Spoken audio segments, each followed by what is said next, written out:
Hi, how you doing? And welcome back to a video on the channel. What we have today is a bit of preview going into game week 13. Not a big turnaround after game week 12, which finished last night. So let's get into it. If you're new to the channel, any subscribes and likes, I greatly appreciate it, especially on a small channel. And here we go. So we've got my game week 12 review. And to be honest, as I put the team up here, it's not ideal because I wildcarded, and I think whenever you wildcard and you have a red arrow, that's not great. I took both Henderson and Williams out of the team, and they both scored. And Henderson actually got like 11 points, I think, which is always going to be the case. I think if I hadn't wildcarded, then it would have just ended up being that they hadn't scored and Gaeta and Anderson would have got a clean sheet and it would have been roles reversed. And it is annoying that Bowen missed a penalty on another day. That could have been a big swing in points. And even just little things like Mepham and Tarkowski, who I brought in for kind of one game week whilst I had Man City and Arsenal on the bench, they both got booked. And there wasn't many attacking returns either. Salah's on 6 points there, but he was captain. And Mitrovic got a goal last night, and that was a penalty as well. So we really were scraping the barrel for points. But this team, I did get them in because I thought they were good for the next few game weeks. So hopefully they can turn it around. And with there being a short break between game weeks, there's not much time to sort of mope about it and be disappointed because we've got to get into it. So we start with the fixtures on this game week, and it's about 11 o'clock kickoff this game week, and it starts with Nottingham Forest and Liverpool. If you're wanting to captain someone, I do think this is maybe the one week you could possibly move off Haaland onto someone like Salah. Whether you were brave enough to do that or daft enough to do that, I don't really know. I am considering it, so I am probably it's probably a daft move. But I do also think you could possibly captain someone like Saka or Jesus from Arsenal. I know Saka's got a bit of a knock at the moment, but if he's fit, he's completely on form and worth a shout. Maybe put the vice on someone like Saka or Salah if you've got them and you've got Haaland as well, Captain Haaland. But outside of that, I think, not captaining Haaland is risky at best.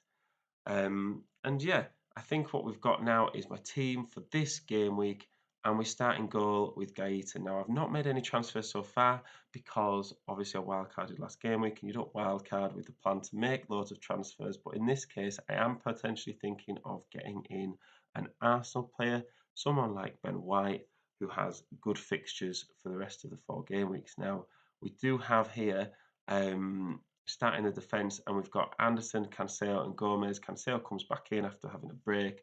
Joe Gomez, I do think, is really underrated in terms of value. Obviously, he's not going to get as many attacking returns as Trent, Van Dijk, or Robertson. But I think for 4.5 million, that way in that Liverpool defence, now they're looking a bit more stable. I think is a great option. I am going to double up with Crystal Palace defence. There is the option as well to bring in Tarkowski at home to Crystal Palace. I do quite like the Everton fixture away in terms of a clean sheet. I think Crystal Palace do have more potential to score goals than Everton. And in the midfield, I've put the captaincy on Salah for that Nottingham Forest game. Nottingham Forest are that team that can just ship a load of goals at the moment. I know they kept a clean sheet in the last game, like we talked about, but Liverpool, they are that sort of team that are about to score a big amount of goals in a game. They are the sort of team that can just go off it one week game week, and this potentially could be that game week. But definitely, Haaland is that option, first choice probably for everybody as well. The midfield looks good. Saka with Southampton away, Bowen with Bournemouth at home. I do like those fixtures for those teams.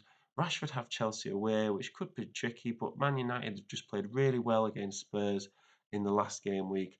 So I do think that's something that you need to be aware of when you're looking at those fixture prediction ratings. They don't change throughout the season. So I think if you are someone that follows that, make sure you've at least got an up to date version or you're keeping in track with the team's form on both sides. Up front, we've got Mitrovic, Haaland, and Tony. I'm quite happy with those three. I don't really see a need to transfer them out, especially to use a transfer. I think all three have great fixtures this game week, and all three, if the team's scoring, they're usually involved in that as well.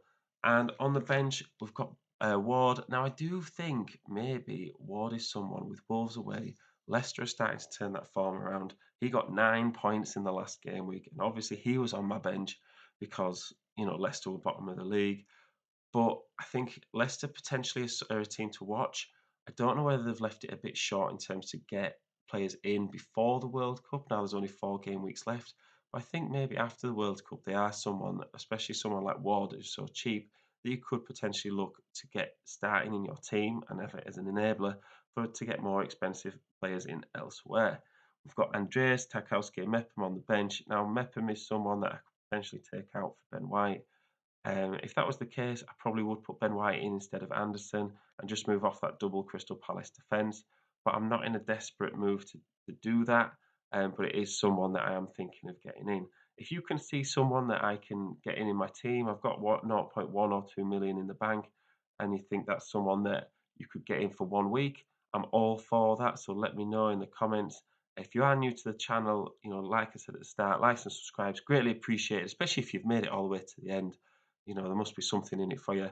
And thank you very much for listening. I will see you in the next one.